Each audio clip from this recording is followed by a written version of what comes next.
Bueno, después de haber hablado algunas cosas de la clase, con temas de tareas y todo lo demás, pues vamos a entrar en esta otra etapa de la historia de nuestra amada Iglesia de Dios, pero haciendo un poquito un recorderis, ¿verdad? Hablábamos la semana anterior de todo ese periodo de la persecución que hubo, ¿verdad? Hablábamos un poco de los jinetes nocturnos, hablábamos un poco de los disparos que se escuchaban cuando habían servicios, también hablamos un poco de cómo quisieron atentar, bueno, no es que quisieron, lo hicieron, en realidad atentaron contra el templo que se construyó, cómo le metieron fuego, cómo lo dinamitaron, hasta que finalmente pues lo destruyeron, pero después surge alguien pues que dona un terreno y vuelven a reconstruir, después con mucha paciencia.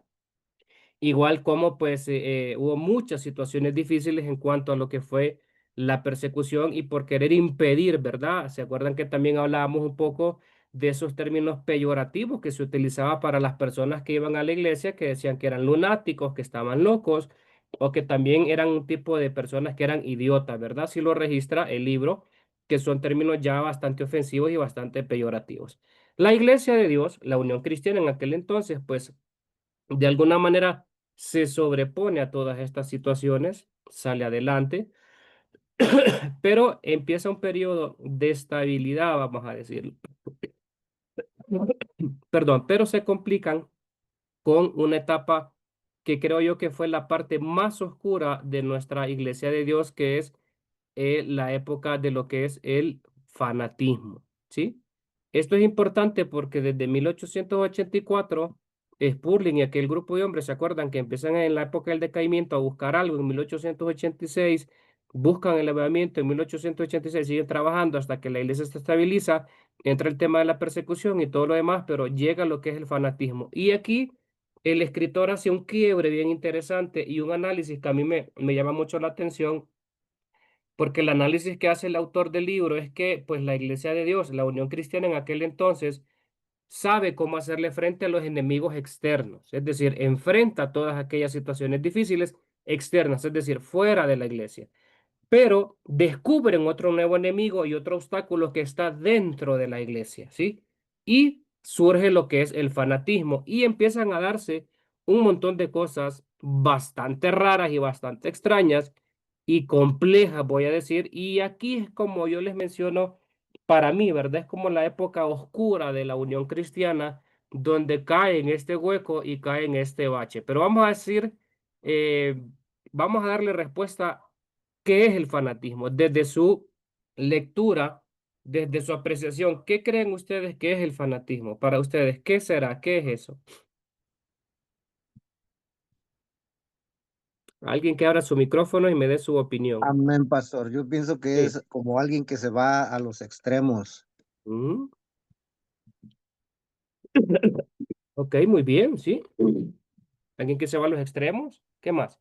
Sí, yo pienso que es algo, como dice mi hermano, al extremo, puede ser en cualquier cosa, ¿no? Puede ser también hasta en el deporte, ¿no? Muchos se fanatizan, pueden llegar hasta, ha sucedido aquí en México, ha sucedido que hasta en los mismos estadios han asesinado, en la misma iglesia también, ¿no? Por las Mm, religiones, se dice que también el catolicismo hacía cierto tipo de cosas, ¿no? Pues el ujú, fanatismo pues lo lleva más allá de lo debido. Ese ok. es mi pensamiento. Ya, muy bien, hermana Patti. La mala influencia del liderazgo que lleva a los extremos en cualquier índole a la comunidad, cualquiera que sea. Ok, La vale. idolatría también tiene mucho que ver con el fanatismo. Sí, también va ligado, claro que sí. Amén. Vale. Amén, pastor. Sí, gracias, Una, hermana Patti. cuando se vuelve algo muy obsesivo, como una obsesión. Mm.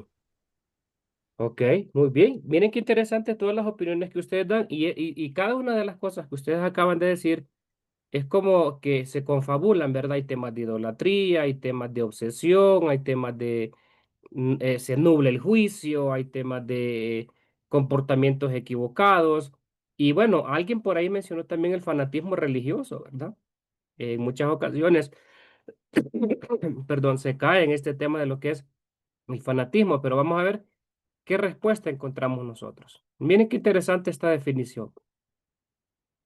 Es una defensa desmedida, apasionada por creencias u opiniones, sobre todo religiosas o políticas, ¿sí? Es llegar al extremo, como decían, ¿verdad? Es obsesionarse con algo. Y obviamente eso es peligroso. ¿Por qué? Porque al volvernos fanáticos, nosotros perdemos de foco las cosas desde el punto de vista bíblico. ¿Por qué? Porque tratamos de defender a capa y espada, como dice popularmente en mi país, creencias que muchas veces, amados hermanos, no son bíblicas, ¿sí? No son netamente cristocéntricas, sino que son creencias que se tienen, son, por ejemplo, ideas, conceptos, argumentos que se establecen sin una base lógica. Por ejemplo, obviamente, yo no digo que la práctica esté mal, pero ¿cuántas veces yo escuché en mis primeros años de cristiano que Dios escuchaba más las oraciones de las personas que se levantaban en la mañana a orar? Bueno, la Biblia no dice, ¿verdad? Que Dios escucha la oración solo de la mañana. Dios escucha las oraciones. La Biblia dice, clama a mí y yo te responderé. La Biblia no dice, clama a mí solo en las mañanas y yo te voy a responder la oración de las mañanas. Entonces, obviamente hay textos bíblicos que dice que hay que buscar al Señor temprano. O sea, hay un montón de cosas que pueden argumentarse de que se puede buscar al Señor al inicio del día, cuando sale el alba, qué sé yo, un montón de cosas, pero no es necesariamente que son en la mañana, ¿sí? Entonces, son creencias, opiniones, son defensas que muchas veces se hacen de muchas cosas sobre temas religiosos y políticos. Mire cómo se combina este tema del fanatismo, ¿verdad? Obviamente con todo lo que ustedes dicen, es un cóctel, voy a decir, de, de una obsesión, de pasiones, de creencias, de opiniones, de idolatría, de un montón de cosas, ¿sí? En eso cayó la Unión Cristiana. Empezaron a establecer cosas que no estaban escritas en la palabra, que no eran fundamentadas en la palabra. Y hay que tener mucho cuidado porque ahí es donde la Unión Cristiana, la Iglesia de Dios, se perdió porque empezó a establecer cosas a un punto de vista divino, cuando lo que ellos estaban dando a entender con estas cosas es que eran opiniones, pero se cayó en ese tema complejo. Aún los discípulos de Cristo fueron fanáticos. Hay un texto donde yo no sé si ustedes recuerdan que los discípulos le dicen a Jesús, mira Jesús, encontramos unos discípulos que andaban hablando de ti y andaban haciendo esto. ¿Qué hacemos? ¿Los reprendemos o hacemos esto, hacemos lo otro? Porque el fanatismo también cae en aquella idea de que nosotros somos los que tenemos la verdad absoluta. Nosotros somos los únicos que tenemos la verdad. La opinión de otras personas no nos interesa. El criterio de otras personas no nos interesa y muchas veces nosotros caemos en ese fanatismo. Ustedes pueden buscar después esas citas, algunos casos que hay ahí. Por tiempo no nos vamos a meter en cada uno de ellos. Ahora, ¿qué fue lo que pasó con el fanatismo? Empezaron a caer en un tipo de controversia. ¿Se acuerdan que una de las cosas que habían superado en aquel entonces era todas estas situaciones de la división, el tema de que se criticara a la iglesia, pero empezaron a caer en la controversia, empezaron a caer en malos entendidos, empezaron a caer en situaciones que no los llevaba a ponerse de acuerdo en cómo hacer algunas cosas y empezó ese tema de pasar en el tema del fanatismo. Y aquí es peligroso también este segundo punto porque se caen errores doctrinales. ¿Se acuerdan que una de las bases que le dio a la Unión Cristiana es que se volvieron a estudiar la palabra? Y a veces, estudiando la palabra, nosotros también podemos malinterpretar esa palabra, ¿sí? Podemos tener interpretaciones hermenéuticas de la palabra incorrectas, no tanto así como cuando nosotros hacemos un estudio profundo de la Biblia desde una exégesis, que es un estudio más profundo, más detallado de lo que es la palabra de Dios, pero desde las hermenéuticas hay muchas interpretaciones de algunas cosas y ustedes van a ver más adelante cómo la Unión Cristiana se pega una desviada, pero bastante grande de lo que realmente profesaban desde el inicio, ¿sí? porque empezaron a tener algunos errores doctrinales que yo se los voy a explicar un poquito más adelante. Empezaron a caer en la negligencia. ¿Se acuerdan que una de las cosas que ellos trataban de buscar, es decir, me parece a mí que en la época del fanatismo la iglesia se descuidó, ¿sí? La iglesia perdió de foco algunas cosas. Y una de las cosas que querían ellos recuperar era la adoración genuina. Aquí empezaron a caer en negligencias con algunas cosas. Y es lógico, y yo lo comprendo de esta manera, porque cuando la iglesia va creciendo, la iglesia tiene un potencial de poder desarrollarse, de poder crecer, de poder madurar, pero también al tener mucha más gente, también tiene el potencial de conflicto, tiene el potencial de cometer algunos errores, porque entre más crece la iglesia, entre más gente, y yo recuerdo que en alguna ocasión un pastor nos decía, una iglesia de 1.500 miembros tiene 1.500 oportunidades para crecer y hacer las cosas bien, pero tiene 1.500 problemas también, ¿sí? Obviamente, no hablando de que la gente es el problema, sino que más bien la gente es la solución a los problemas, pero así como hay una oportunidad, así como la iglesia, la unión cristiana empezó a crecer, empezó a sobrellevar algunas cosas, también en algún momento cometieron errores y cayeron en lo que es la negligencia. Empezó a haber un desorden y confusión, es decir, una cosa lo llevó a la otra, ¿sí? Al haber desorden, pues lógicamente hay una confusión de muchas cosas porque sorprende a aquellas personas que formaban parte de aquellas comunidades cristianas de aquel entonces de por qué se estaban dando unas situaciones. Debilitamiento de la santidad. Mire, volvieron a caer en el error. ¿Se acuerdan que una de las cosas que defendieron era la santidad? Empezaron a descuidarse un poco. Empezaron a perder de vista el foco. Y creo yo que si le diéramos vuelta a esta nomenclatura, estos números que pone el autor, me parece que todo, desde mi perspectiva, ¿verdad? Todo empezó, creo yo, que por este punto 5. ¿Sí? Al haber un debilitamiento de la santidad, pues obviamente pudo haber habido una controversia, pudo habido errores doctrinales, pudo haber habido negligencia, obviamente eso cae en un desorden y una confusión, pero empezaron a perder de foco en lo que era la santidad. Y mire que esto es peligrosísimo, y aquí es importante. Empezaron a hacer énfasis desmedido en lo emocional. Se alejaron de todo lo que habían tratado de construir, de poner como base. Y amados hermanos, yo no estoy diciendo que lo emocional es malo, para nada. Lo emocional es parte de la experiencia con Dios, con el Espíritu Santo, pero nosotros no podemos darle un énfasis desmedido a lo que es la emocionalidad, porque también somos mente. Ahora, el peligro de esto es que a veces se cae en un tipo de intelectualismo donde se le da más énfasis a lo racional, ¿sí?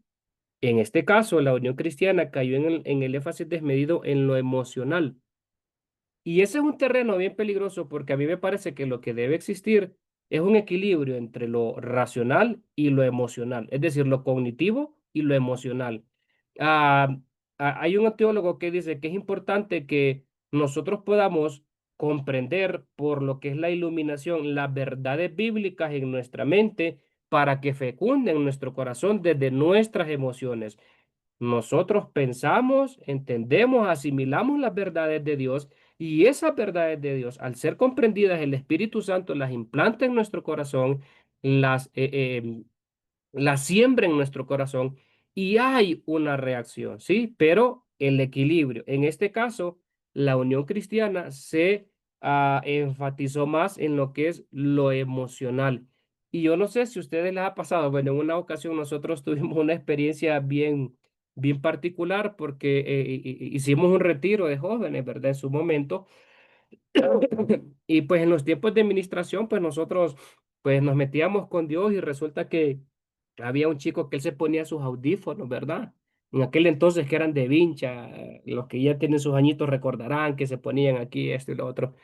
Y resulta que cada vez que había administración nosotros lo veíamos llorar, ¿verdad? Lloraba él.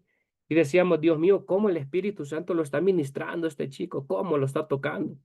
Y resulta que pues ya después, cuando estábamos en algún momento, en algún receso, pues le decíamos al chico, oye, mira, veo que Dios te está tocando, veo que Dios te está ministrando, pero nos llama la atención que siempre te pones los audífonos y lloras y todo eso. Y nos dice él, sí, dice, es que cuando viene la administración yo me pongo los audífonos y me pongo a escuchar música romántica, nostálgica, y me acuerdo de la novia que me dejó y por eso lloro. Y bueno, nosotros, Dios mío santo, y creíamos que era el Espíritu Santo que lo tocaba, pero él estaba ministrado tal vez con el hermano Luis Miguel, con el hermano Eros Ramazzotti, qué sé yo, o con Pedro Fernando, Vicente Fernández, yo no sé con quién, ¿verdad? Pero nosotros decíamos, wow, qué poderoso, qué tremendo esto. Nosotros diciendo que el Señor estaba tocando a este chico y no, pues lo que él estaba en otra onda, ¿verdad? Porque las emociones son así.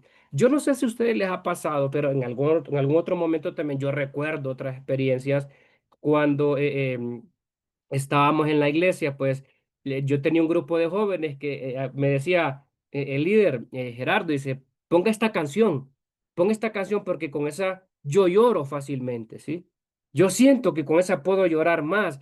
O alguien decía, ponga esta canción porque con esta yo me siento más alegre. Y no es que está mal, no es que está mal el tema emocional, pero las emociones no pueden ser una base de nuestras convicciones. Y yo sé. Las emociones son muy fuertes a veces. Las emociones nos pueden traicionar. ¿No les ha pasado a ustedes, amados hermanos, que un día se levantan emocionalmente estables, con paz en su corazón, con alegría? Por ejemplo, hoy yo creo que desde el viernes estoy enfermo de la garganta, con gripe, con malestar. Ayer fui a la iglesia, hizo un frío horrible. Hoy todo el día he estado en cama, tuve que descansar en la tarde porque no me sentía bien de salud. Estoy con gripe, con malestar del cuerpo. Pero mañana descanso, me tomo unos antigripales y voy a estar bien, ¿sí? Pero no es cierto que a veces desde las emociones a nosotros nos pasa que un día queremos comernos al mundo, ¿verdad? Tenemos una fe que Dios mío, que se nos presente un Goliat y nos lo bajamos, que nos metan al foso de los leones y cerramos esas bocas, que nos metan al horno de fuego y el Señor nos rescata. Pero otros días, hermanos, cualquier cosa que nos pase nos desanima. Ya, por eso es que las emociones no son un buen indicador para evaluar nuestra fe. Obviamente, el Señor utiliza nuestras emociones, ¿verdad? Pero en este caso la iglesia cayó en ese error, darle un énfasis desmedido a lo emocional. Y lo emocional es voluble, es volátil. Seguramente en este estadio emocional, la gente quería servir al Señor un día, tal vez otro día no. Un día quería ir al culto, otro día no. Un día quería buscar la santidad, otro día no. Un día se sentía muy llamado por Dios, otras veces no se sentía muy llamado por Dios. Entonces se cayó en ese tema y creo yo que para hacerle justicia a la iglesia, yo creo que la iglesia también tuvo que ir aprendiendo estas cosas, como todo, ¿verdad? Como todo en la vida, se va aprendiendo, se va corrigiendo cosas en el camino, se van haciendo ajustes y se manifestó eso. Esas fueron las consecuencias del fanatismo. Ahora, hubieron unas cositas más eh, que es ahí donde se complica un poco el tema. ¿Por qué? Porque en la Unión Cristiana se fomentó lo que es el ascetismo. Es decir, ¿recuerdan ustedes que una de las cosas que también, yo quiero que ustedes vayan a hacer este análisis conmigo, recuerdan que una de las cosas que les dio el éxito, voy a decirlo entre comillas, a la Unión Cristiana, es que predicaron un Dios para todos, ¿sí? Una iglesia para todos. Pero en esta época del fanatismo, la Unión Cristiana que en su momento dijo, este es un mensaje para todos, esta es la iglesia para todos, fomentó lo que es el ascetismo. El ascetismo significa separarse del mundo, alejarse del mundo. Es como un tipo de ostracismo, voy a decir, en el cual se aleja totalmente del mundo. Y eso es bien complicado porque la palabra nos enseña que el Señor obviamente nos manda a evangelizar, nos manda a cumplir la gran comisión. Estamos en el mundo, pero no somos del mundo en el sentido de que no pertenecemos al sistema del mundo. De hecho, en Primera de Juan habla que uno de los enemigos del cristiano es la carne, es Satanás y es el mundo, pero no el mundo como nosotros lo conocemos como globo terráqueo, sino el sistema. Ahora, la unión cristiana se fue al extremo donde de alguna manera se alejó del mundo, perdió contacto con el mundo y se empezaron a alejar y empezaron a apartarse de una manera tan radical y eso no les permitió a ellos seguir con ese mensaje que cambia vidas, con ese mensaje de que la iglesia es para todos, que hay un Dios para todos, sino que empezaron a marcar una diferencia. Y muchas veces nosotros, amados hermanos, desde la historia, vamos nosotros como repitiendo esos errores, ¿verdad? Yo he conocido gente, las conocí personalmente, que decían, ok, yo no voy a trabajar en ninguna empresa que no sea cristiana. Bueno, pues no come, pues, ¿ya? Obviamente eso sería lo ideal. Qué bonito es que uno trabaje en una empresa que es cristiana. Yo no voy a cierta empresa si el jefe no es cristiano, si no tiene valores cristianos. Es como un tipo de radicalismo, ¿verdad? Vamos al punto, fanatismo, ¿sí? Fanatismo. Spyman, que es un teólogo, dice, la iglesia es rescatada del mundo, pero enviada nuevamente al mundo, ¿sí? Entonces, yo recuerdo nuestra formación en nuestros primeros años fue que usted no puede ir a cumpleaños de la familia porque no es un cumpleaños cristiano. Usted no puede ir a tal lugar porque ese lugar no es cristiano, ese lugar no es esto. Y yo entiendo temas de testimonio, de cuidarnos, de tener claros los principios de santidad, pero incluso yo escuché en muchas ocasiones donde se tenía que hasta romper lazos y vínculos familiares con hermanos, con tíos, con parientes, solo porque no eran cristianos. Y obviamente, yo entiendo, no tenemos que hacer lo que las demás personas hacen. La Biblia dice, conviértanse ellos a ti y no tú a ellos, ¿sí? Ahora, pero hay lazos que siguen siendo familia. Imagínense en esta dinámica que se dio, o en esta situación que se dio el fanatismo se alejaron de la gente, se alejaron de todos los demás y empezaron a marcar una distancia. Y nosotros, amados hermanos, acuérdense que somos sal y luz. Y para ser sal y luz, como dice por ahí un pensamiento, tenemos que estar fuera del salero. La sal no sirve si usted la mantiene en el salero. La sal no es para verla.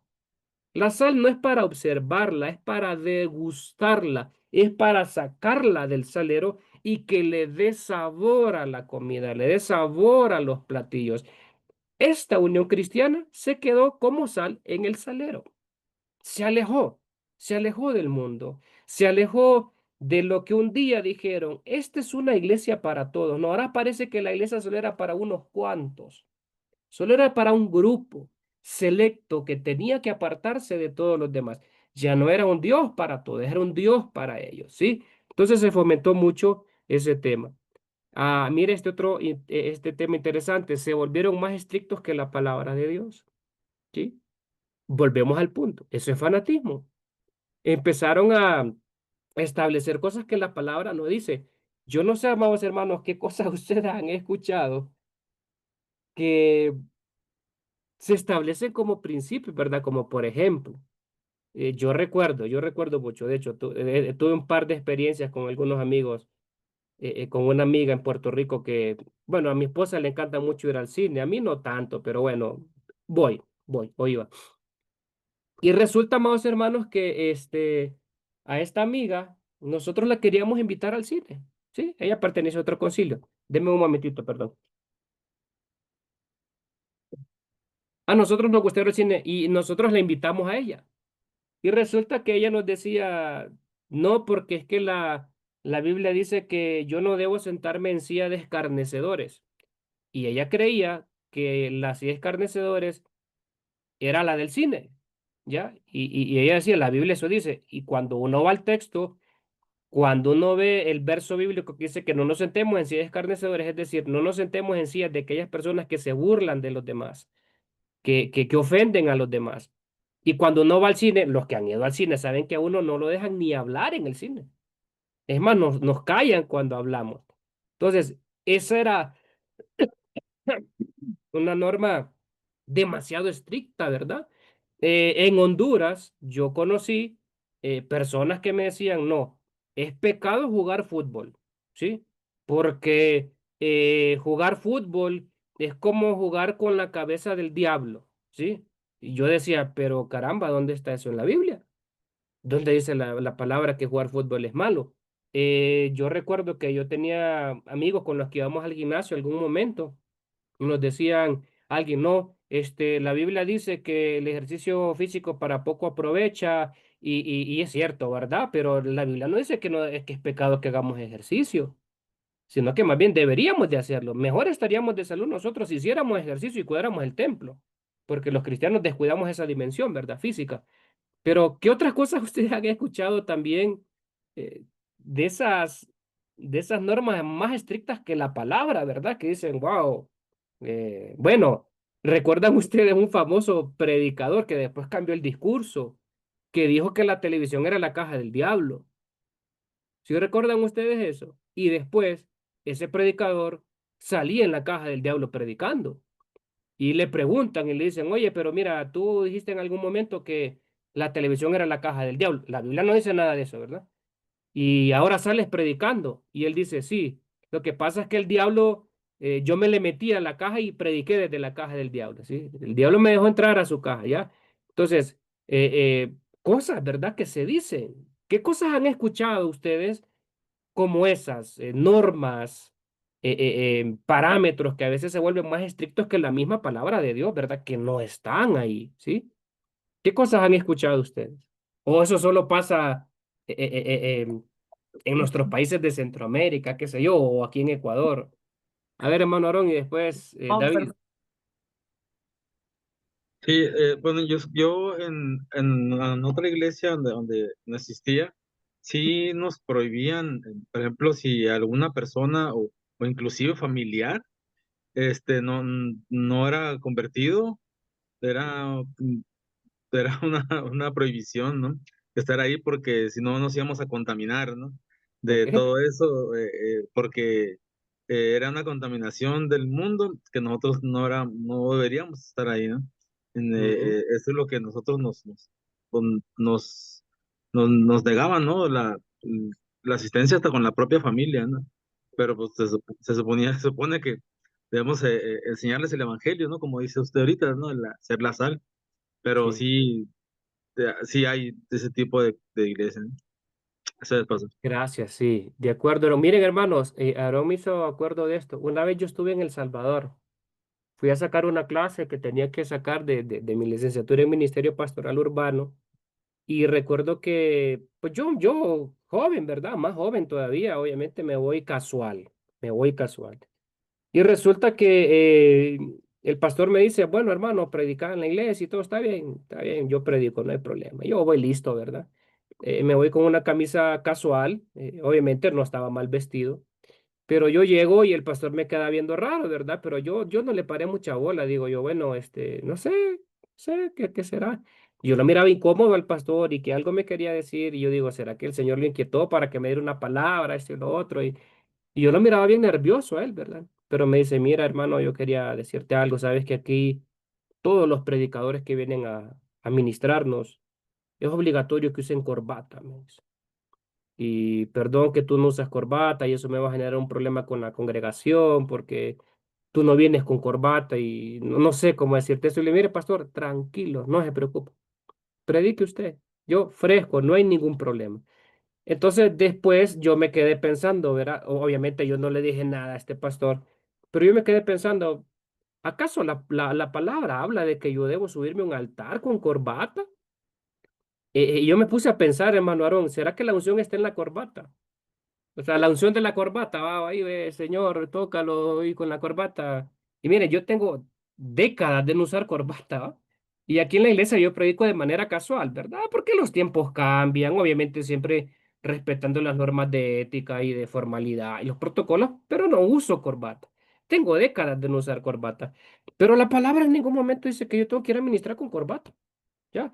En otro momento en Puerto Rico, a esta barba que yo tengo aquí le dicen chiva a ellos. No puedo yo predicar en algunos lugares con esta chiva, porque es pecado. El tema es dónde dice en la Biblia que yo tengo que predicar sin barba. Y lo contradictorio es que en Puerto Rico, en algunos lugares, no en todos, ¿verdad? No dejan que la gente se suba a ministrar con barba, pero las hermanas que ministran en el coro andan con unas minifaldas. Entonces digo, bueno, está bien, aquí como que en algunos lugares, ¿verdad? No en todos, ¿sí? Pero unas dos, tres congregaciones que conocí allá. Cosa que la Biblia no dice, no establece la Biblia eso, ¿ya? María y después no sé quién más levantó la mano por ahí. Amén, pastor. A nosotros yo pienso que a todos, bueno, no voy a decir para todos, pero nos pasa lo mismo al principio que nos dicen lo mismo, que no nos juntemos con la familia porque son mundanos y así. Pero a nosotros en la otra iglesia, años atrás, donde íbamos, nos decían que si íbamos a la playa, perdíamos la salvación.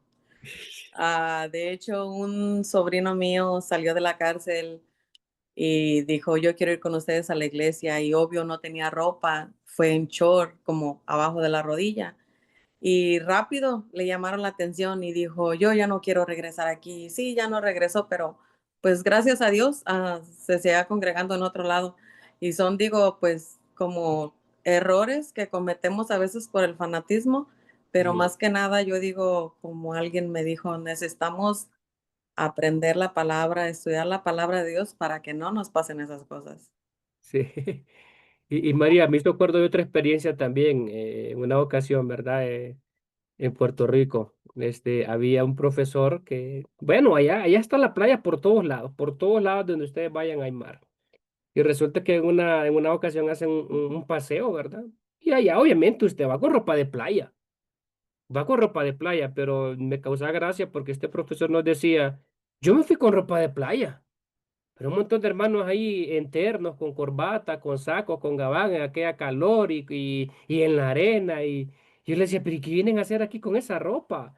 No, no, pero es que hay que guardar el testimonio, esto y lo otro. Y un montón de cosas medio raras, ¿verdad? Entonces, tantas cosas, hermanos, que se han dicho, no son cosas nuevas. Si ustedes se fijan, nuestra historia fue así.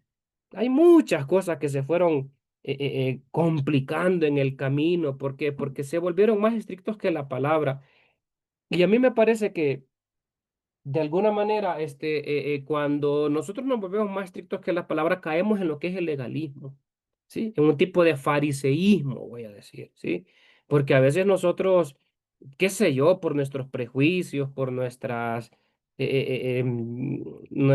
poca visión para algunas cosas, nos volvemos muy, pero muy, muy dogmáticos, ¿verdad? Muy, muy, muy cerrados a estas cosas, ¿sí? ¿Qué más? Prohibieron cosas que no prohibía la palabra, ¿sí? Mire, eh, bueno, yo hace mucho tiempo dejé de tomar café por un tema de salud, ¿verdad? En el estómago, pero hay gente que dice que es pecado tomar café.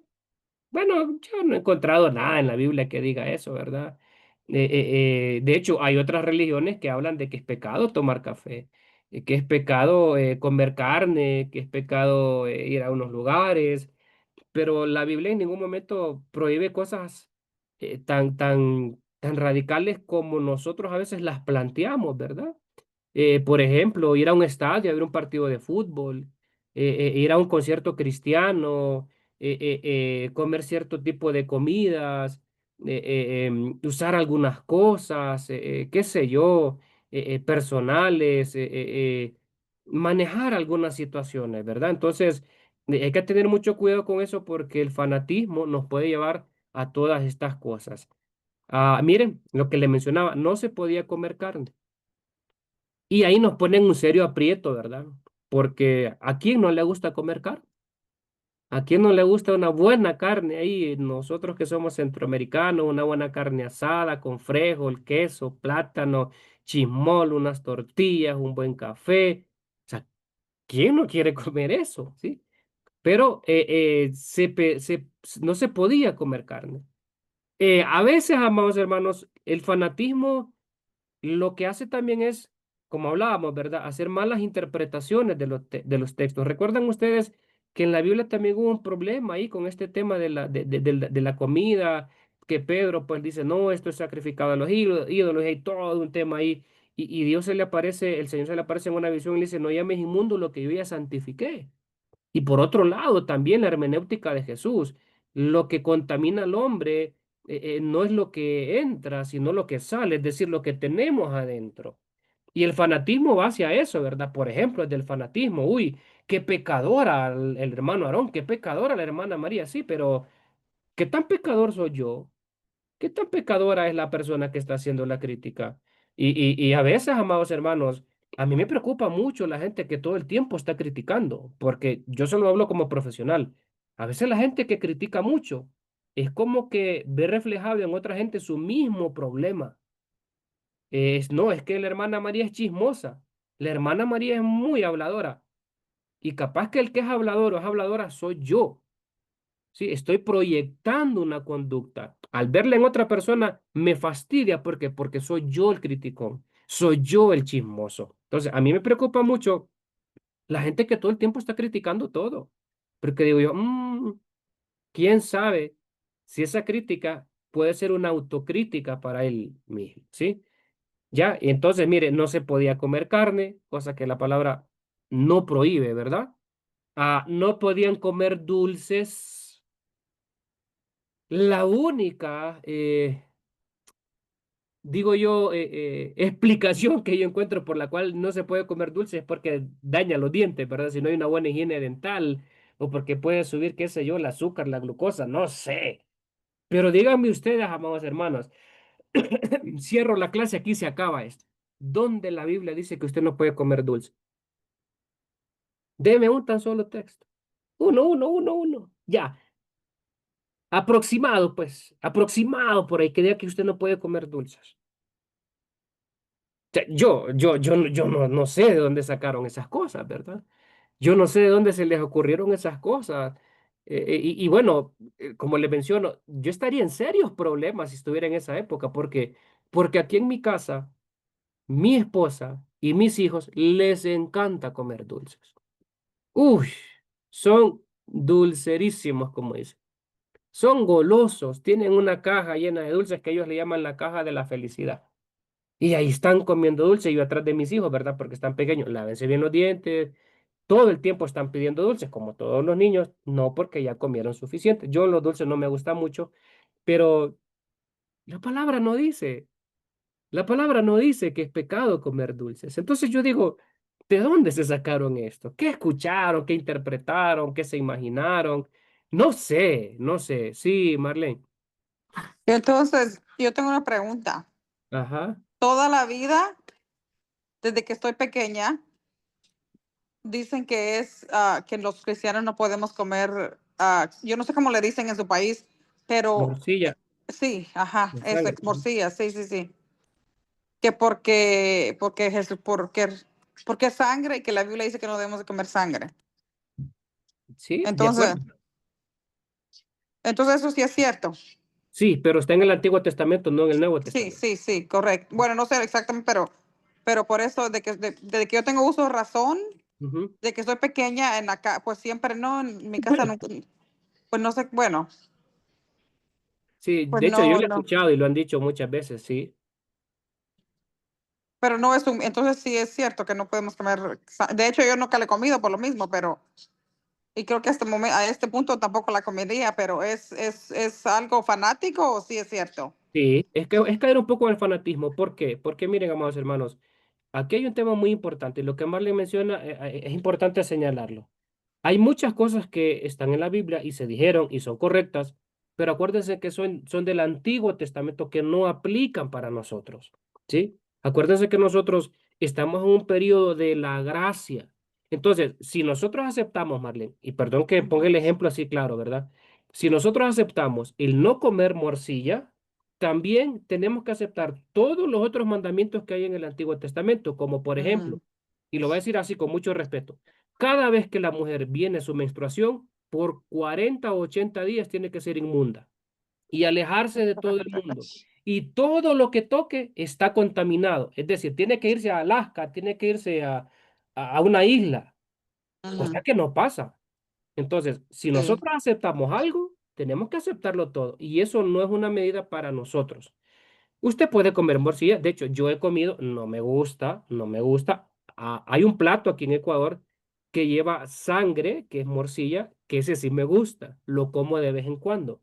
Pero yo entiendo que no es un tema que desde el Nuevo Testamento a mí me prohíba comerla, ¿sí? Porque lo hago con conciencia. Eh, Ese es un tema del Antiguo Testamento, ¿sí? Ok, gracias, ¿Ya? pastor, Sí. pero igual creo que no la voy a comer. No, está bien, claro, ahí es personal, ¿verdad? Ahí es Sí, personal, sí, ¿sí? sí. No, no hay ningún problema. Pero bueno, cosas como esas, hermanos, que eso es lo que le mencionaba, que lo que dice Marlene también tiene sentido porque hay cosas que sí la Biblia las dice, pero no hacemos una correcta interpretación, ¿sí? No hacemos una correcta interpretación. Y ahí viene el fanatismo, ¿verdad? De un montón de cosas. Por ejemplo, el caso que menciona Marlene, otros más que nosotros podemos encontrar en la Biblia, que tiene que interpretarse. No es una clase de exégesis, amados hermanos, pero si en algún momento yo les doy la clase de hermenéutica o algo, les voy a explicar un poco más esto. Es importante que nosotros hagamos la diferencia de lo que es narrativo en la Biblia y lo que es normativo. Lo narrativo es lo que está contando una historia para un momento y para un auditorio. Lo que es normativo es un principio igual para todos. Ejemplo, Cristo es el autor y consumador de la fe. Eso no es narrativo, es normativo, es decir, el único camino hacia el Padre es Jesús. ¿Sí? Y eso es así, ¿ya? Y eso es lo que la Biblia establece. No es una clase de hermenéutica para profundizar en eso, pero cosas como las que dice Marlene también, cuando hay una mala interpretación, una hermenéutica inadecuada, se cae en el fanatismo, como lo que estamos viendo aquí. Seguramente, me imagino yo que la Unión Cristiana dijo que no se podía comer carne, no lo dice el libro, pero tal vez basado en aquel texto que lo que era sacrificado a los ídolos y todas esas cosas, que la gente a veces piensa eso también, ¿verdad? Pero hay un contexto de por qué se dan las cosas. ¿Qué más? El uso de medicinas era un tabú. Ya, mire qué interesante. Y ahí volvemos al punto. ¿De dónde sacaron que usar medicinas era un tabú? Y perdón que lo diga hoy yo en día, yo conozco mucha gente que dice que ir al médico es tener falta de fe. Ir al médico es confiar más en la ciencia que en Dios. Y mire, perdóname lo que le voy a decir, los conozco los casos. Hay gente que se murió no cuando Dios dijo, se murieron por un descuido porque nunca fueron al médico, porque nunca se tomaron los medicamentos. Yo conozco gente, tengo pacientes cristianos que el psiquiatra les ha dicho, mire, tómese el antidepresivo. ¿Y sabe qué dicen los cristianos? No, voy a orar y voy a ayunar. Yo le digo, está bien, ore y ayune, pero tómese el medicamento. Si no va a quedar más loco, más loca. No es que el Señor me va a sanar. Si es que no se está hablando de que el Señor va a sanar. Por alguna razón, amados hermanos, el Señor le ha dado sabiduría al ser humano con lo que es la ciencia. Mire, yo conozco casos de gente que lastimosamente le diagnosticaron una enfermedad, el médico le dijo, tómese su medicamento, no, el Señor me va a sanar. Y mire, no le estoy inventando, se han muerto por eso. Se complicó una condición que no era para complicarse, una diabetes mal controlada, un tema de otras cosas mal controlada se complicaron, ¿ya? ¿Por qué? Porque leer al médico no es falta de fe. Es más, es sabiduría, diría yo. No sé quién, si María o David levantó la mano aquí. María, creo, no, Amén, pastor. sí. Ah, Y después Marle. sí, también a nosotros nos decían que si íbamos al doctor era falta de fe, pero lo que quería compartir era, yo conozco, hay hermanas de otras iglesias en donde yo trabajo y le mandaron para Ciudad Juárez, esa es la frontera, para agarrar su residencia. Le faltaba un papel, su pastor le dijo, por fe te la van a dar, no necesitas ese papel. Mm, Yo digo, ok, sí tenemos fe, pero estamos en la tierra, si migración, lo que sea, te pide un papel, tienes que llevarlo. Pues por ese papel le negaron su residencia. mm, Tremendo, ¿sí? Ujú. Ok, imagínense esos casos, hermanos. Se cayó en el fanatismo y se fueron en contra de lo sano, voy a decir, ¿verdad? De lo saludable. Y como le digo, yo pudiera darle varios casos de gente que conozco, que se fueron a ese extremo, ¿verdad? Y lastimosamente, hermanos, todavía se sigue manteniendo ese pensar, ¿verdad? Que no es sano, no es sano, ¿ya? Cuando más bien el ir al médico es saludable. Dios le ha dado ciencia al ser humano. Ok, ¿qué más? No se usaban corbatas. Problema de Pas- las corbatas, hermano, Ron, desde ese entonces, ¿sí? Aquí era lo contrario, no se usaban corbatas porque el usarla supongo que era sinónimo de vanidad, sinónimo de qué sé yo, de vanagloria. Pero imagínense todo lo que pasó en esa época del fanatismo, todo este montón de cosas. Ah, complicado el tema. El fanatismo es un elemento que se incluye mucho en esta dinámica de la vida eclesiástica con algunas situaciones y pues al final va complicando más las cosas, ¿verdad? Y yo siempre he pensado esto. A veces el discurso de la iglesia es más represivo, ¿verdad? Y yo creo que como la misma Biblia dice, ¿verdad? Donde está el Espíritu de Dios hay libertad. Ojo, libertad no es lo mismo que libertinaje. Pero si yo pienso desde mi lógica humana, si yo vengo de un mundo siendo esclavo del pecado y voy a ir a una iglesia y voy a ir a un mensaje donde voy a ser esclavo de otra cosa, no es un mensaje que a mí me haga sentido en mi cabeza, porque yo lo que quiero es ser libre. Y hay veces que hay personas que son libres del pecado, pero llegan a ser esclavos de la iglesia y del fanatismo, ¿sí? De otro montón de cosas.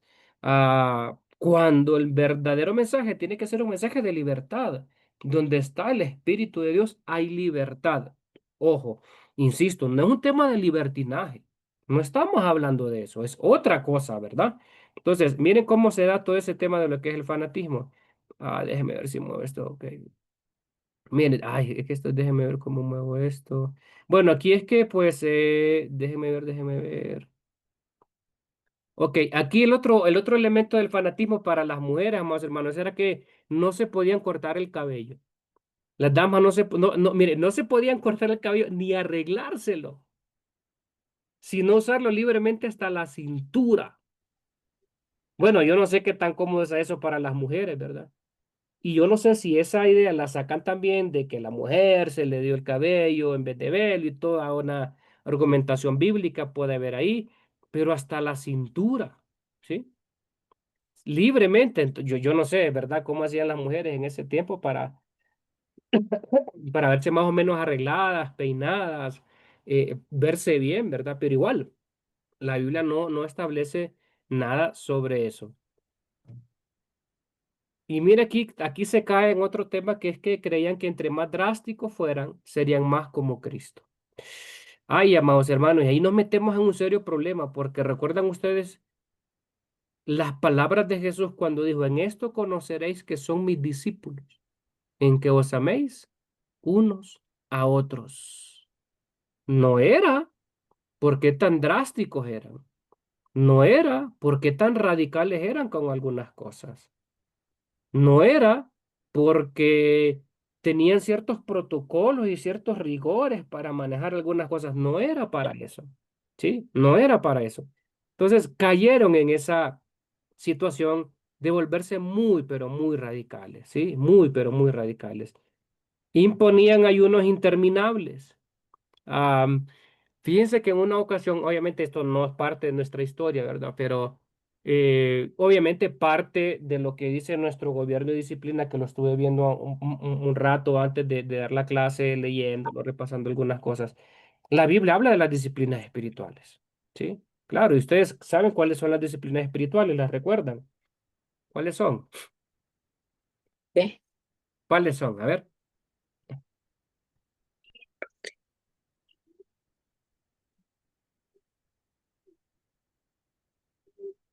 A ver, ¿se acuerdan cuáles son las disciplinas espirituales?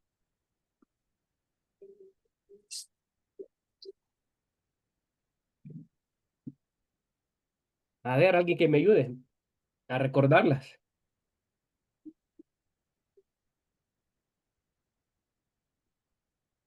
¿No se acuerdan? No, ¿cómo va a ser? ¿Y saben qué es lo, bueno, como dice mi país, ¿saben qué es lo peor? Que ustedes las practican, todos las No. practicamos. Las disciplinas.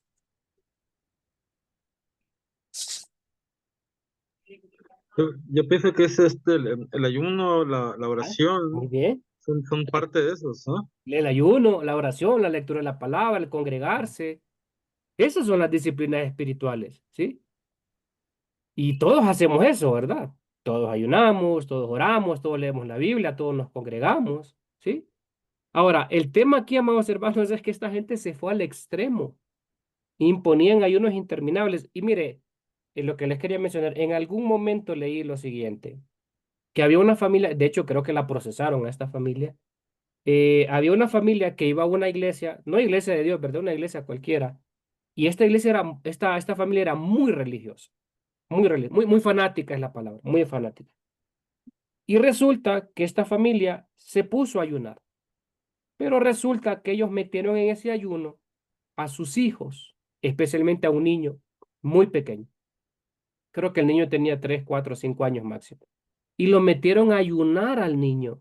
¿Y sabe qué pasó con el niño? El niño se murió porque lo hicieron aguantar hambre. Y fue un caso muy sonado. Bueno, creo que ha habido varios de esos. Y resulta que procesaron esta familia.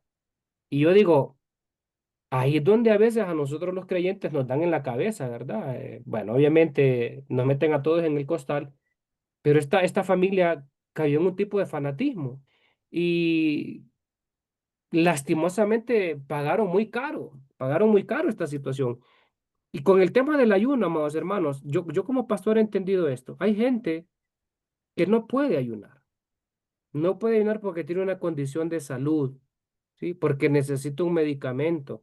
Imagínese usted, María o Aarón, que yo ponga a ayunar a las viejitas que tengo en mi iglesia de 80 años, de 89 años. Las voy a matar, pues, y lo que necesitan es comer, tienen su medicamento para la presión, para la diabetes, para el glaucoma, para el mareo, para la artritis, para... Las voy a matar. ¿Cómo yo meto en ayunos interminables? Bueno, de hecho nosotros este año, desde el año pasado, adquirimos una dinámica de ayunar 40 días, pero obviamente cerrando el ayuno en la noche, con calendarios y todo eso. Y alguna gente me decía, pastor, quiero contarles, no sabe que yo no puedo ayunar porque yo me digo, tranquila, tranquilo, no se preocupe, no hay problema. Tuve testimonios de gente que se descompensó en los ayunos, que está bien, haz lo que tú puedas, ya. Porque la Biblia tampoco, miren, es curioso lo que les voy a mencionar, pero Jesús ayunó 40 días y 40 noches. Gigi Ávila, ¿saben cuánto ayunó? ¿Algunos han escuchado eso? 41 días ayunó, y de hecho le hacían la broma, él le ganó a Jesús, ya. Pero bueno, ese era Gigi Ávila, ese era un caso particular, ¿verdad? De un llamado de Dios, pero esta iglesia, en sus inicios, la Unión Cristiana, imponía ayunos interminables. Yo me imagino que eso también se derivó en un tema de salud y esto es como un círculo vicioso, ¿verdad? Porque imagínense este cuadro conmigo.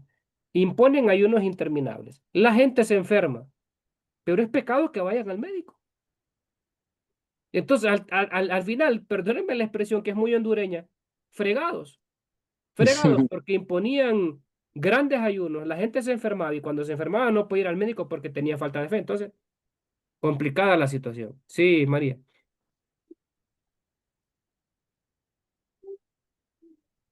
Y después, Perdón, pastor, otra vez, pero el ayuno, yo tengo entendido, es para estar una buena, mejor relación con Dios, ser sensible para claro, claro. buscar de Dios. Y Sí. muchas personas nos decían años atrás, oh, para que Dios sane, oh, para que Dios traiga a tus hijos. No nos enseñan. Y uno también no pregunta, ahora sé por qué se tienen que hacer los ayunos, para qué. No es porque le vamos a hacer, como decía un hermano, manita de puerco a Dios para que te haga esto por el ayuno. Ujú, Y lo hacemos cuando no verdaderamente estamos sabiendo lo que estamos haciendo, ujú, ujú. ¿verdad? Sí, sí. De acuerdo, María. Sí, el ayuno es bíblico. Sí. Lo que hay que tener cuidado es el contexto en el que se está haciendo, porque es cierto. Yo he escuchado a mucha gente que dice que yo voy a ayunar para que Dios me dé esto, Dios me lo otro. Bueno, el ayuno no va por ahí, al menos el ayuno bíblico, ¿verdad? Sino es para cultivar nuestra naturaleza espiritual, ¿sí? Y en ese sentido eso es lo adecuado. Sí, creo que Marlen levantó la mano. No, nomás quería comentarle algo de eso del Ujú, pelo. Yo trabajo con una muchachita ujú, y, y sabe, ella toda su vida de que estaba chiquita, que lo llevaban a la iglesia y nunca se cortó el pelo, pero nomás agarró la mayoría de edad, se fue a la iglesia. ujú. Entonces Wow. sucede por el fanatismo, porque en vez de enseñarles a amar a Dios y que Dios, pues, no hay ningún lugar donde diga de que tiene que nunca cortarse el pelo, que es pecado ponerse faldas a la rodilla, qué sé yo, porque toda la vida enseñan pues, a odiar a Dios, o sea, que es un Dios estricto, que es un Dios que no tiene piedad, que es un Dios que es fuego consumidor y que entonces la gente, por lo menos los jóvenes, a no más poder que se hacen adultos, Ujú, se van de la iglesia y esa era la muchachita es americana y es una iglesia americana. ujú. Entonces no nomás sucede en Latinoamérica, porque sino que sucede en todo el mundo, en todos los lugares. Sí. Y sí, y Eso. dice Marlen que también, bueno, tantas cosas que yo he visto, ¿verdad?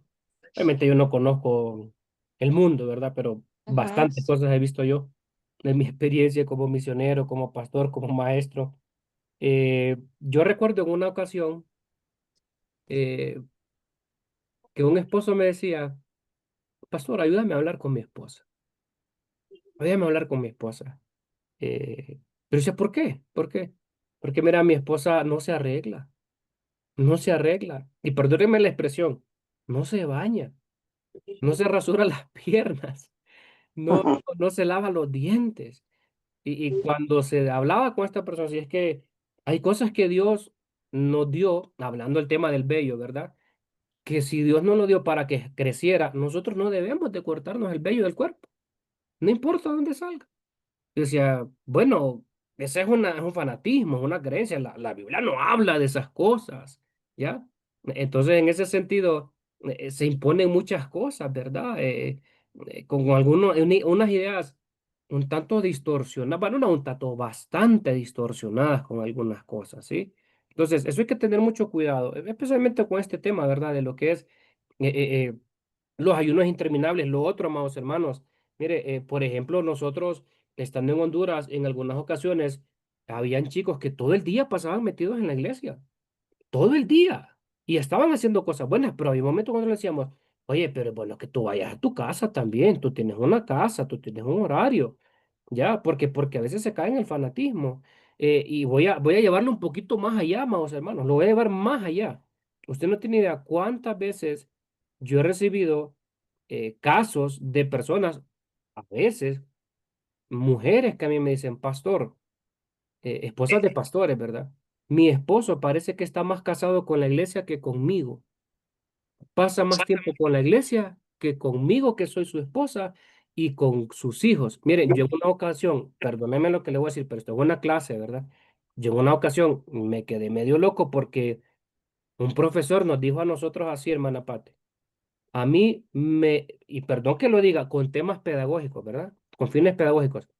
A mí me excita más servir a la iglesia que tener intimidad con mi esposa. Y yo dije, ay caramba, ay mi madre, aquí hay algo que no está bien. Aquí hay un tipo de fanatismo, porque una cosa no tiene que ver con la otra. No revolvamos en la gimnasia con la magnesia. Entonces yo dije, bueno, ese es el caso del profesor, ese es el caso de él. Lo mío es diferente, ¿sí? Son dos cosas muy diferentes. Entonces, hay muchas cosas, muchas cosas. Mire, yo he escuchado muchos testimonios de gente que dice, mi papá es un excelente pastor, pero como padre, el todo para la iglesia, el todo para esto, todo para lo otro. Y ojo, hay que tener cuidado con esos desequilibrios, con esos perdón, fanatismos, ¿sí? Los extremos nunca son buenos. Mana Patti y después Marlen otra vez.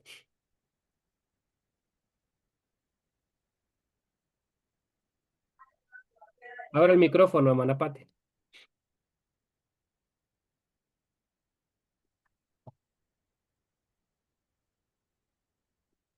Abre el micrófono, hermana Pati. Funciona. Ahí, Ahí. ajá, ok. Sí. No, pues con respecto también a los líderes, ponen prioridad para ir a evangelizar. Una vez un pastor que yo propuse ir a evangelizar al barrio de las prostitutas. Ujú. Entonces me dijo que nosotros no podemos involucrarlos con esa gente.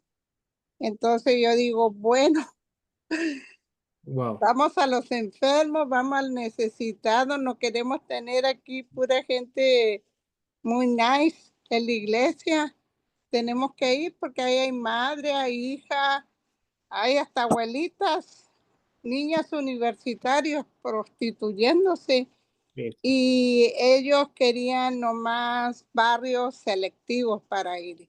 Entonces también en las prioridades de evangelismo de algunos líderes religiosos que no quieren meterse al fuego, quieren nomás lo más, y está en contra de sus principios morales de la iglesia ir a aquellas personas. Entonces, me dio tristeza, coraje y de todo lo que fue. Sí. Dije, bueno, si no van ustedes, voy yo sola. Pero sí hay que ir y sí fuimos una vez con mi esposo y es triste. Muchachas embarazadas prostituyéndose. Y yo les Ujú. preguntaba, ¿por qué lo haces? Sí. Y ellas dijeron, porque no sé hacer nada más. Entonces, eso también lastima el corazón de nosotras como Ujú. creyentes y es una lástima que aunque sean líderes, no vayan a esas personas. Sí, Perdón, y no es emociones, tranquila, hermana Pati. es Y que sabe que eso pasa recorrer. más de lo que se imagina. En Amén. una ocasión, yo confrontaba a la iglesia con una pregunta y les decía, ¿qué pasaría si el día de mañana aquí vienen homosexuales, lesbianas, prostitutas? ¿Qué vamos a hacer? ¿Los vamos a abrazar? ¿Les vamos a cerrar las puertas? Y a mí me llamó la atención, hermana Pati, que una persona después a mí me habló y me dijo, si aquí llegaran a venir gente homosexual o lesbianas, yo no dejaría que mis hijos se relacionaran con ellos. Y yo dije, bueno, extraña forma de pensar de ser iglesia, ¿no? Porque Sí. la idea no es que la gente a la iglesia llegue santa. La iglesia es para los pecadores, para el homosexual, para la lesbiana, para la prostituta, para el delincuente, para todos, para todos. Obviamente, no estoy diciendo que vamos a consentir el pecado, ¿verdad? Eso es otra cosa. Pero es que, ¿cómo nosotros vamos a tener ese mensaje que transforma, pues? Entonces, por eso ese fue el problema de esta iglesia, ¿verdad? Al inicio, que se volvieron muy drásticos, muy selectivos Y y también empezó el corazón. temeroso de ir a esos lugares. Sí, Tienen miedo también. claro, y a veces tiene que ver por el testimonio, ¿verdad? Mm. O sea, se tienen esas ideas, esos prejuicios, voy a decir. Sí, bueno, es parte del fanatismo también. Ok, vamos un poquito más adelante, ¿sí? ¿Qué más? ¿Esperaban señales del Señor? Yo, hermanos, personalmente tengo una opinión muy particular con el tema de las señales. No creo yo personalmente con el tema de las señales. Si alguien dice yo sí creo en las señales, pues está bien, es su experiencia, ¿sí? Su experiencia. Pero a veces las señales pueden ser desde la experiencia una forma particular de Dios hablándonos o puede ser una señal un poco confusa de algunas cosas. Pero yo no me quiero meter a eso porque ya va con el tema de lo que es la experiencia personal, ¿sí? Si Dios a usted le habla por señales que usted le pone, pues está bien. Gedeón fue uno de los casos, ¿verdad? Gedeón le puso unas señales al Señor y el Señor le habló. Pero esa historia es narrativa, no es normativa, lo que le explicaba. Pero la iglesia cayó en eso, en poner señales para todo. Y eso es un poquito complejo porque puede ser subjetivo. Se miraba con desprecio a aquellos que, entre comillas, no eran espirituales. ¿Y cómo evaluar la espiritualidad, hermano, de la gente? ¿Cómo evaluarlo? Yo evalúo la espiritualidad o si puedo, la palabra no es medir, pero si puedo notar la espiritualidad de alguien es por sus frutos, ¿verdad? Recuerdan ustedes que el fruto del espíritu es amor, gozo, paz, templanza y empieza a dar toda una eh, eh, lista de manifestaciones del fruto del espíritu. Eso es algo, es ser espiritual, ¿sí? Pero si hay alguien que critica, que murmura, que es orgullosa, pues su espiritualidad estaría en tela de juicio, lo vamos a decir. ¿Qué más? Buscaban la santa dinamita, el santo lidito y el santo oxidito, es decir, en pocas palabras buscaban experiencias sobrenaturales, ¿verdad? Experiencias demasiado llamativas como, qué sé yo, manifestaciones desmedidas tal vez de algunas cosas y eso hay que tener mucho cuidado porque a pesar de que pueda haber un tipo de expresiones de cuando Dios nos toca, Dios sigue siendo un Dios de orden, ¿sí? Dios sigue siendo un Dios de orden, no de desorden. Entonces buscaban esas experiencias, la santa dinamita, es decir, como una explosión espiritual, ¿verdad? El santo lidito era como un tipo de euforia, igual el oxidito, es decir, un tipo de euforia, de motivación desmedida que en muchas ocasiones, pues el Espíritu Santo se puede manifestar así o trayendo paz a nuestra mente y a nuestro corazón. Se enseñaba sobre la rama de Pentecostés y también pues la preservación de los santos o eterna seguridad ahí en esos textos que vemos. ¿Qué más? Ya para 1902 se supera esta etapa y se busca la solución a través de lo que al inicio, amados hermanos, le dio el éxito a la Unión Cristiana a, a través de la enseñanza, los consejos, la oración y la espera. Es decir, en 1902 la iglesia se reorganiza y trata de salir de esos enemigos que eran el fanatismo.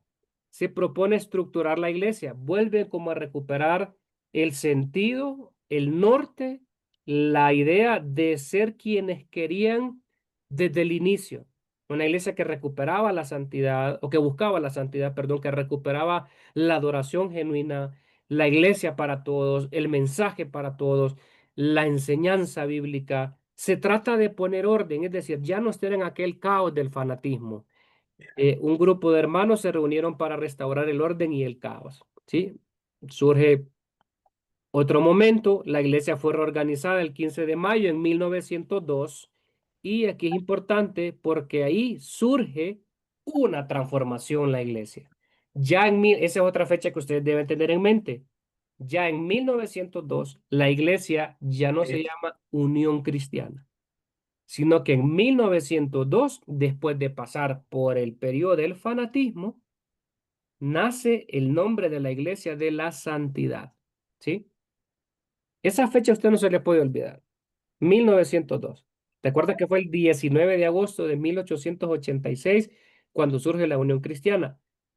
Cambia al 15 de mayo de 1902 con el nombre de la santidad. ¿Sí? Esos fueron los pasos que dieron. Y aquí hay un pensamiento bien importante y con esto vamos a ir terminando. El fanatismo hizo que la simpatía y la confianza se perdieran. Lo que el diablo no pudo detener, lo estimula hasta que logra que el fanatismo haga lo que la persecución no pudo. ¿Se acuerda usted que el periodo de la persecución no pudo eh, detener la iglesia? No lo detuvo, ¿sí? Pero el fanatismo sí. El fanatismo hizo que se metieran en todos estos líos. El movimiento que no se puede detener por la oposición muchas veces se puede desequilibrar por un fuerte empujón. Eso es lo que afectó el fanatismo. Y nos van a quedar unos temas más aquí que yo se los voy a enviar. Uno que es la clase que yo les debo. Y terminaríamos la siguiente semana que llegamos a la sexta clase. ¿Sí? Entonces, déjenme ver aquí. ¿Sí? Aquí ya fue la reorganización. Y después en la siguiente semana vamos a ver qué pasó en esa reorganización de la iglesia, ¿ya? Para que vayamos cerrando, ¿qué piensan de esta etapa del fanatismo de nuestra iglesia de Dios y con qué se quedan? Cuéntenme, ¿qué piensan? Tenemos un tiempito más todavía. Amén, pastor. Sí, hermano Juan. Pues como que la iglesia cayó como, como en el, ¿cómo se llama? Como un tipo de gnosticismo en ese tiempo de la, ¿cómo se dice? Con ese tiempo de que entraron en el fanatismo, como que ellos tenían sus ideas un poco, ah, pues ya no eran bíblicas, sino que eran más bien cosas que ellos pensaban, imaginaban, otras ideas que a lo mejor de otras culturas, religiones, tal vez, las mezclaron y pues era como un tipo de ¿cómo se dice? Gnosticismo. Amén, pastor. Ya, gracias Juan. ¿Quién más? ¿Qué piensa de esta época del fanatismo? Aarón. Sí, bueno, yo creo que no estamos muy alejados de lo que sucede hoy en día, ¿verdad? Suceden muchas cosas. En lo personal he visto cómo personas o familias inclusive ya no quieren nada de Dios, no quieren saber nada de la iglesia por ese tipo de personas que llegan como decía hace rato, ¿no? El legalismo, el fanatismo, y hablando desde los púlpitos, ¿no? Ujú, Como se hablaban ahí. O a mí me llama mucho la atención cómo, eh, pues, si no es que todos los puntos, eh, hay iglesias todavía así de ese tipo, ¿no? Que se miraba ahí. Y, pues desgraciadamente es dañino para el evangelio, ¿no? Eso es lo que yo pienso. ya, muy bien. Excelente. ¿Quién más? A mí, pastor, a mí me tocó antes de llegar a Auxilio Divino, empezamos a ir a otra iglesia antes de donde estoy y a mí, desde que llegué, me quisieron inculcar a ponerme faldas, no pantalones, velo Mm, y como que no me miraban muy bien, me despreciaban mucho por mi problema que yo tenía, ¿verdad? Entonces, eso pues me hizo no querer ir a esas iglesias, entonces mucha culpa tienen ese tipo de religiosidad, se puede decir, ujú. que no está bien porque se supone que tienen que a recibir al perdido con amor, enseñarle lo que Cristo puso para que sean ellos convertidos y a veces su manera de actuar alejan a las personas. Sí, de acuerdo. Gracias, Vane. Hermana Patti, después Marle. Es un daño muy grande a la fe, a la fe a la que creemos. Muchos se alejan de Dios por el fanatismo, alejan a los miembros, exigen demasiado y ellos no dan. Es un daño moral, físico, psicológico, espiritual. Y hoy día hay muchas iglesias así, lamentablemente, lamentablemente. Y ahí hay mucha culpa del liderazgo, en que permite ciertas cosas en las cuales caen los miembros o ellos ven que están actuando mal ciertos miembros de la iglesia y debido al fanatismo o querer tapar el dedo con un sol, el sol con un dedo, entonces ellos caen en esa religiosidad, fanatismo y por decirlo, en el pecado de exigir demasiado, como dice la Biblia, que le exigen a la gente más de lo, si hay más cosas que ni ellos mismos pueden llevar. Entonces, hay que tener mucho cuidado donde vamos, a quién escuchamos Ujú, y ujú. cómo se van llevando, porque si nosotros vemos algo y sentimos nuestro espíritu que ahí no es correcto, tenemos que decir, bye, busco donde Dios quiere, pero el Espíritu Santo te avisa lo que está bien y está mal.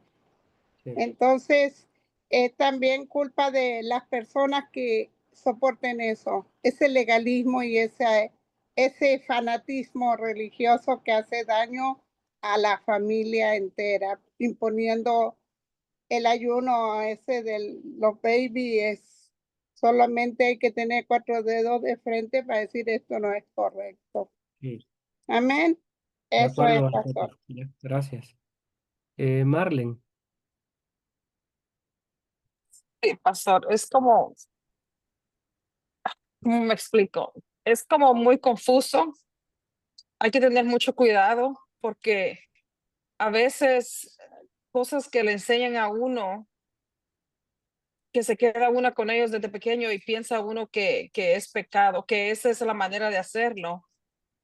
Y luego ve que cosas que pasan hoy en día, uno piensa tal vez que es pecado. Es como, estoy como más confundida. No sé si porque tengo miedo de no hacer lo correcto, pero como dijo Pati, hermana Pati, el Espíritu Santo le dice las cosas a uno, pero a veces, muchas veces, ¿cómo saber si lo que me están diciendo exactamente o lo que me enseñaron hace, muchos años es lo correcto? O cómo saber si están, como hablábamos la semana pasada, que hay muchas iglesias que permiten el pecado. O sea, me quedo más confundida. sí. El discernimiento principal en todo esto, pastor. Sí, yo creo que cuando nosotros atendemos el consejo del apóstol, ¿verdad? En la palabra, que hay muchas cosas, amados hermanos, que nosotros las sabemos en teoría, ¿verdad? Pero yo Sí. creo que en el caso nuestro, bueno, obviamente nosotros tenemos una gran responsabilidad como pastores, como líderes. A mí a veces hasta me da miedo el llamado que Dios me ha hecho por la tremenda responsabilidad que tengo, ¿verdad? De enseñar al pueblo, de educarlo, de ayudarles a comprender la palabra. Pero también, amados hermanos, parte de nuestra responsabilidad como estudiantes de una institución bíblica, como creyentes, es profundizar en el estudio de la palabra. Por ejemplo, cuando el apóstol dice, escudriñenlo todo y reténganlo, Ujú. también la Biblia dice, prueben a los espíritus, pruébenlo. El discernimiento tiene que ver con la capacidad de nosotros identificar si lo que me están diciendo a mí concuerda con lo que la palabra enseña que yo estudio. Pero si yo no estudio la palabra, pues yo con qué voy a comparar lo que me enseña. Por ejemplo, Okay. miren, yo creo que se los he dicho un par de veces, ¿verdad? Guillermo Maldonado en una ocasión dijo que el pecado de Adán y Eva en el huerto del Edén fue no dar el diezmo. Eso lo dijo Guillermo Maldonado. Ahora, si yo no sé Biblia, yo voy a decir, oh, es cierto, porque yo no tengo con qué comparar lo que me está diciendo esa persona. Pero si yo me vuelvo alguien estudioso de la palabra, yo voy a buscar en la Biblia y digo, oigan, pero aquí en Génesis en ningún momento está hablando de plata. El pecado de Adán y Eva fue que desobedecieron a Dios. El pecado de Adán y Eva fue la desobediencia, no el tema del diezmo. ¿Ya?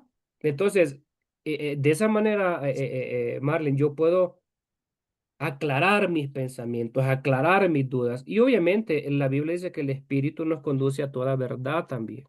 El mismo Espíritu también va acomodando cosas. Miren, yo he escuchado una cantidad de cosas que yo digo, eso no me hace sentido a mí desde lo que yo encuentro en la palabra.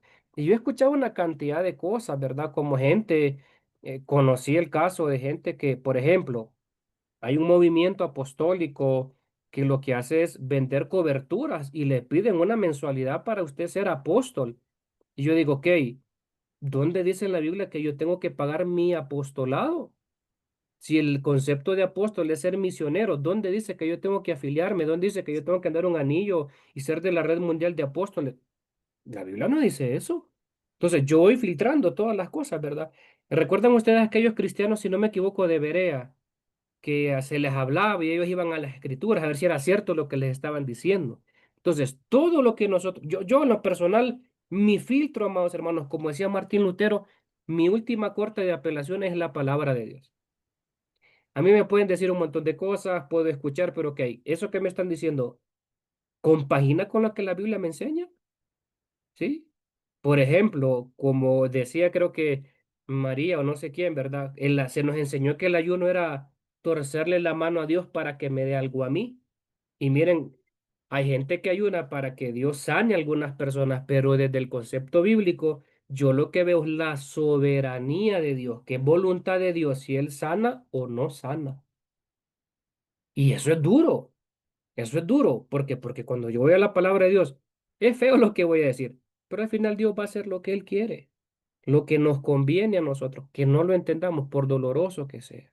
Es difícil ya cómo comprender las cosas malas que nos pasan a los que amamos a Dios. Difícil. ¿Sí? Entonces, creo yo que aplicando el concepto bíblico, escudriñémoslo todo, retengamos lo bueno. Y hay otras cosas, amados hermanos, que yo les soy bien honesto. Hay cosas que yo llegué a la conclusión, yo no las voy a entender. No las voy a entender. La Biblia dice que los pensamientos de Dios son más altos que los míos, así como el cielo. No entiendo, no entiendo, no entiendo. Es difícil entender, ¿ya? Pero descanso yo en la promesa del Señor que en algún momento de la vida, o no sé si allá en la eternidad va a pasar, ¿verdad? Porque aquí en la tierra yo todavía tengo conflictos con eso y le soy bien honesto, de que la voluntad de la Biblia dice que la voluntad de Dios es buena, es agradable y perfecta. Yo no tengo problema, Marlene, con que la voluntad de Dios es buena y es perfecta.